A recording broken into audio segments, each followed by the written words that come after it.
લઈ લો પોતપોતાની આરતીઓ લઈ લીધી બધાએ પ્રગટાવી જો બોલો ભાગવત ભગવાન કી બધાય આરતી વાળા બધા થોડા પાછા ઉભા રહો એક જ બોલો લાઈનમાં બધા ઉભા રહો કૃષ્ણ થોડા પાછા થઈ જાવ બધા પાછા એક લાઈનમાં બધા ઉભા રહો આમ લાઈન સર થોડા પાછા ખસો બધાય માતા બહેનો પાછા ખસો થોડા પાછા ખસો બધાય થોડો પાછળ પણ જે બેઠેલા છે થોડા જગ્યા રાખજો બધાને થોડી જગ્યા કરજો તમને બધાને આરતી ફેરવતા ફાવે હા એટલે અને થોડું જ્યારે તમે આરતી ફેરવો ને એટલે તમે મીઠી મોરલી વાળા મીઠી મીઠી મોરલી વાળા ઓ ગોપીના પ્યારા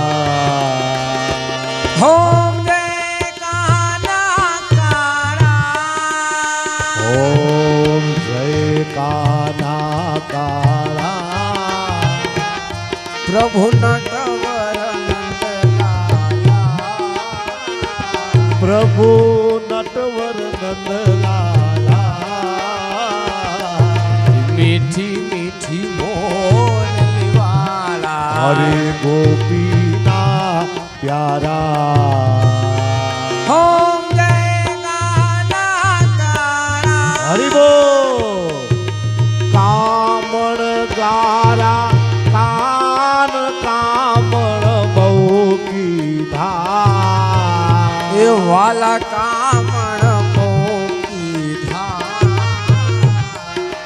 કામણ ગારા કાન કામણ બહુ કીધા એ વાલા કામણ પોકીધા ઓ માખન ચોરી મોહન માખન ચોરી મોહન ચિત ચોરી લીધા હોમ જય કાના કાળા ઓમ જય કાના કાળા પ્રભુ નટવર નંદલાલા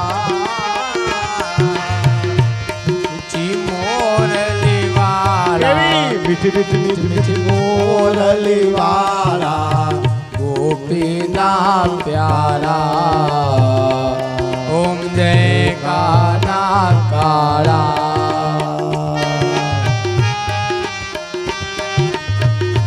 હરિ બોલ એમના પાસે બેસો ભગવાન પાસે બેસો ઓ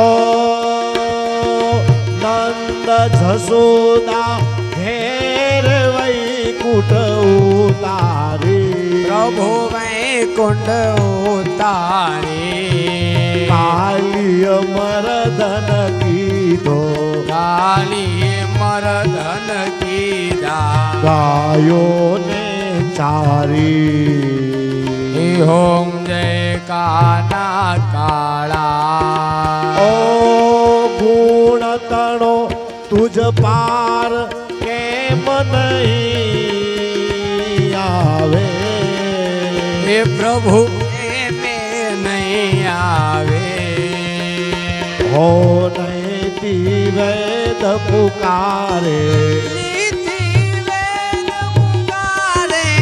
પુનિત સુગુણ ગાવે ઓમ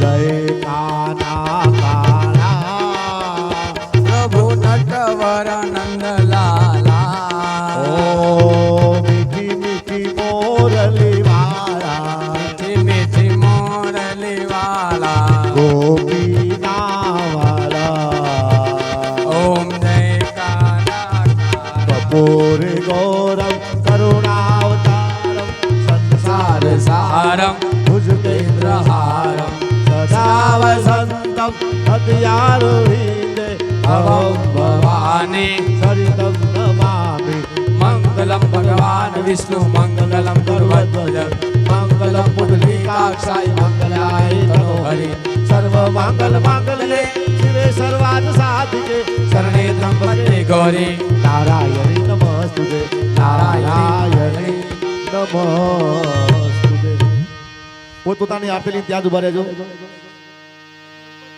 મહારાજ અહીંયા ઉપર આવી જાઓ મહારાજ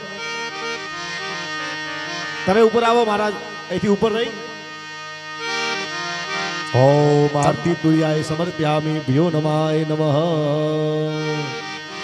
આ બધું ચાલુ કરો. ગંગા જમના રેવા ગોદાવરી મહિન્દ્રા સિપ્રા ગંડકી ચર્મ વેદિકા સમર્પ્યામિ ભ્યો નમાય નમઃ. જમણા હાથથી આરતી આપો બધાએ.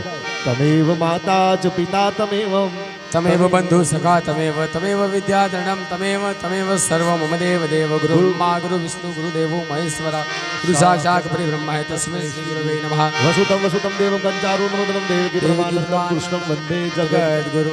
મુખ્ય આરતી વાળા ઉપર આવી જાઓ. બિંદુબા હા. આરતી નીચે ના મુકતા ફ્લોરિંગ ઉપર કોઈ આરતી ફોલ્ડિંગ થોડું આગું લઈ લો. થોડું આમ સેટું લઈ લો ને. હે? તો પછી આરતી ના હોય તો બધી ત્યાં આ બાજુ બહાર મૂકી દો. આ બાજુ આ સાઈડમાં બધી બહાર મૂકો. નકર ફ્લોરિંગ ઉપર મૂકશો તો ગરમ થશે તો સળગી જશે એટલે.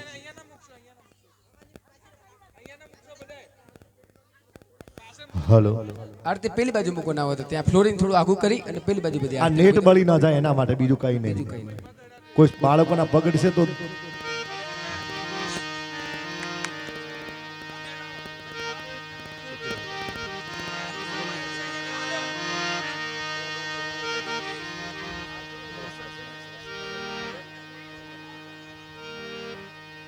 અને સરસ લાભ મળ્યો છે બેન બાને પણ અહીંયા અને એમને પણ આરતીનો લાભ લીધો છે.